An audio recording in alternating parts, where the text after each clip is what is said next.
अस्सलाम वालेकुम दोस्तों, वीडियो बनाने का मकसद ये है कि अपनी भी इस्लाह कर सकूं और सुनने वालों की भी इस्लाह कर सकूं। मैं ये नहीं कहूँगा कि मुझे लाइक्स मिल जाएं या शेयर मिल जाएं या ये वो, इस किस्म की बात नहीं है। मकसद ये है कि रमज़ान मुबारक का महीना चल रहा है, मुक़द्दस महीना है, खुद भी नेकी करूं और दूसरे लोगों को भी नेकी की तरगीब दे सकूं। दोस्तों, इंसान की जो हकीकी उम्र है, हकीकी दौलत है, हकीकी औलाद है, वो कौन सी है, इस पर इंशाल्लाह आज तफसीली गुफ्तगू करेंगे इस वीडियो में। अगर आप इंशाल्लाह वीडियो को मुकम्मल देखेंगे तो यकीनन अल्लाह की मेहरबानी से आपकी दुनिया भी संवर सकती है और आखिरत भी संवर सकती है। दोस्तों, एक बादशाह था। उससे पहले, बादशाह की बात करने से पहले मैं आपको ये भी बता दूं कि इंसान हमेशा बुराई को तब छोड़ता है या नेकी तब इख्तियार करता है जब इंसान को सज़ा और जज़ा का खौफ हो। जब तक इंसान को जज़ा और सज़ा का खौफ नहीं होगा तब तक इंसान हमेशा बेराह रवी का शिकार रहेगा। इस बात को साबित करने के लिए मैं आपको एक बादशाह की एग्जाम्पल देने लगा हूँ। एक बादशाह था, उसने अपने इलाके में ये ऐलान करवा रखा था, बल्कि पूरी सल्तनत में ये ऐलान करवा रखा था कि अगर कोई आदमी झूठ बोलेगा तो उसको सज़ा मिलेगी। जब उसने ये ऐलान करवाया बादशाह ने कि जब कोई झूठ बोलेगा तो उसको सज़ा मिलेगी, तो लोगों ने झूठ बोलना छोड़ दिया। और है भी ये फितरतन अमल कि जब किसी भी सल्तनत का सरबराह नेकी करेगा और नेकी का हुक्म देगा तो यकीनन जो अवाम है वो भी नेकी करेगी और बुराई को छोड़ देगी। जब अवाम को पता होगा कि हमारा जो बादशाह है, हमारा जो हुक्मरान है वो नेक है, तो ऑटोमेटिकली हुक्मरान भी, अवाम भी नेक होगी। तो जब बादशाह ने ऐलान कराया तो पूरी राया ने झूठ बोलना छोड़ दिया। बादशाह को जब ये रिपोर्ट मिली कि उसकी सल्तनत में कोई भी आदमी झूठ नहीं बोलता, तो बादशाह को एक दफ़ा वहम सा हुआ, थोड़ा सा शक गुजरा कि इतनी बड़ी सल्तनत है, ये कैसे मुमकिन है कि कोई भी आदमी झूठ नहीं बोलता। खैर, बादशाह ने कन्फर्म करने के लिए कि वाकई पूरी सल्तनत में सारे लोगों ने झूठ बोलना छोड़ दिया है, एक दिन बादशाह ने अपना हुलिया बदला, अपना पेश तब्दील किया और एक बाजार में चलना शुरू कर दिया। बादशाह की मुलाकात हुई एक ताजर से। बादशाह ने ताजर से 3 सवाल किए और दिलचस्प बात यह है कि ताजर को यह महसूस नहीं हुआ था कि मेरे साथ बात करने वाला या मुझसे सवालात करने वाला बादशाह, क्योंकि बादशाह ने अपना हुलिया बदला हुआ था। लेकिन बादशाह को इस बात का अंदाज़ा हो गया था कि यह ताजर है। बादशाह ने 3 सवाल किए। पहला सवाल यह था कि आपकी उम्र कितनी है, दूसरा सवाल यह था कि आपके पास दौलत कितनी है, और तीसरा सवाल यह था कि आपकी औलाद कितनी है। ताजर ने जवाब दिया कि मेरी उम्र 20 साल है, मेरे पास जो दौलत है वो 10 लाख रुपए है और औलाद में 2 बेटे शामिल हैं। बादशाह को मजीद शक गुजरा।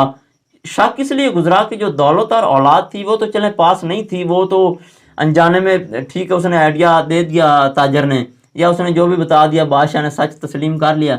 लेकिन जो उम्र थी वो तो सामने से देखकर पता चल जाता है, कोई 1-2 साल का फ़र्क तो हो, तो वो तो इंसान को आइडिया नहीं होता। लेकिन जब कोई 10, 15, 20 साल का फ़र्क आए तो फिर तो इंसान को आइडिया हो जाता है ना कि बंदा झूठ बोल रहा है।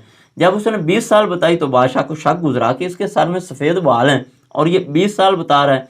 खैर, बादशाह ने उससे उसका नाम पूछा, पूरा एड्रेस लिया और वापस अपनी कचहरी में चला गया। मतलब जो उसका ऑफिस था या उसको दरबार कह लें, जो भी कह लें, वहाँ चला गया।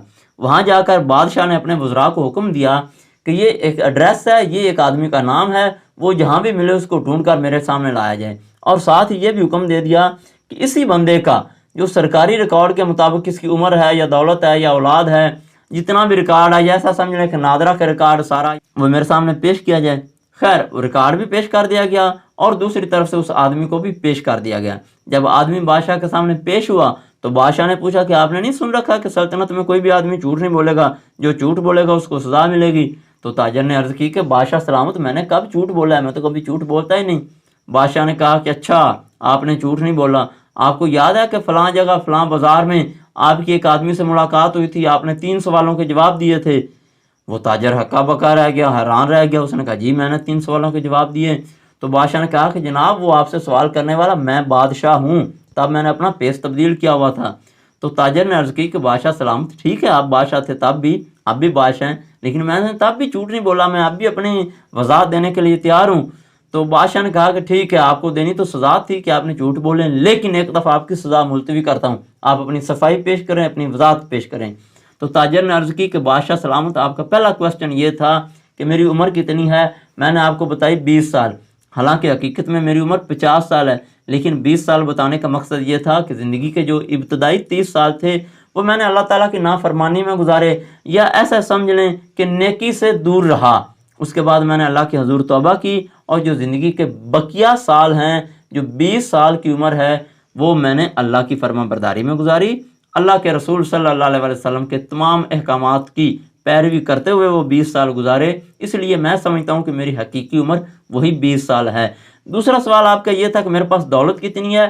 حقیقت میں میرے پاس 50 لاکھ روپے ہیں، لیکن ان میں سے 10 لاکھ روپے ایسے ہیں کہ جو میں نے اللہ کے راستے میں خرچ کیے، کسی مسجد کی خدمت کر دی، کسی بیوہ کی خدمت کر دی، تو میں یہ سمجھتا ہوں کہ حقیقت میں میرے وہی 10 لاکھ روپے میرے کام آئیں گے جو میں نے اللہ کے راستے میں خرچ کیے، تو وہی میری حقیقی دولت ہے۔ تو بادشاہ سلامت تیسرا آپ کا سوال یہ تھا کہ میرے پاس اولاد کتنی ہے؟ تو میرے پاس 5 بیٹے ہیں، لیکن میں نے آپ کو 2 بیٹے اس لیے بتائے تھے کہ ان 2 میں سے ایک کو میں نے حافظ قرآن بنایا ہے اور دوسرے بیٹے کو میں نے عالم دین بنایا ہے۔ تو میں یہ سمجھتا ہوں کہ وہی 2 بیٹے جو اللہ اور اس کے رسول کے راستے پر چل رہے ہیں، وہی دنیا میں بھی میرے کام آئیں گے اور آخرت میں بھی میرے لیے ذریعہ نجات بنیں گے۔ تو بادشاہ سلامت یہ تھی وجہ، میں نے آپ کو جھوٹ نہیں بولے تھے، بلکہ میں نے آپ کو حقیقی ڈیٹا دیا تھا کہ دنیا میں جو میں نے ڈیٹا اکٹھا کیا، میں اس کو اپنا کارآمد ڈیٹا نہیں سمجھتا، بلکہ وہ ڈیٹا سمجھتا ہوں جس کے مطابق میری زندگی جو اللہ کے راستے میں گزری ہے، جتنے سال اللہ کے راستے میں گزرے ہیں، میں ان کو اپنی اصل زندگی سمجھتا ہوں۔ جو دولت میں نے اللہ کے راستے میں خرچ کیا ہے اسی کو میں اپنی حقیقی دولت سمجھتا ہوں، اور اولاد میں سے جو بیٹے میرے اللہ کے راستے پر چل رہے ہیں، دین پر چل رہے ہیں، نبی کریم صلی اللہ علیہ وسلم کے احکامات کی پیروی کر رہے ہیں، وہی دنیا اور آخرت میں میرے لیے نیک نامی کا باعث ہوں گے۔ بادشاہ کو بے حد خوشی ہوئی اور بادشاہ کو بھی اس بات کا احساس ہوا کہ واقعہ ہی انسان کی زندگی بھی وہی ہے جو اللہ کے راستے میں گزرے، انسان کی دولت بھی وہی ہے جو اللہ کے راستے پر خرچ ہو، اور انسان کی اولاد بھی وہی ہے جس کی تربیت انسان اسلام کے مطابق کر سکے۔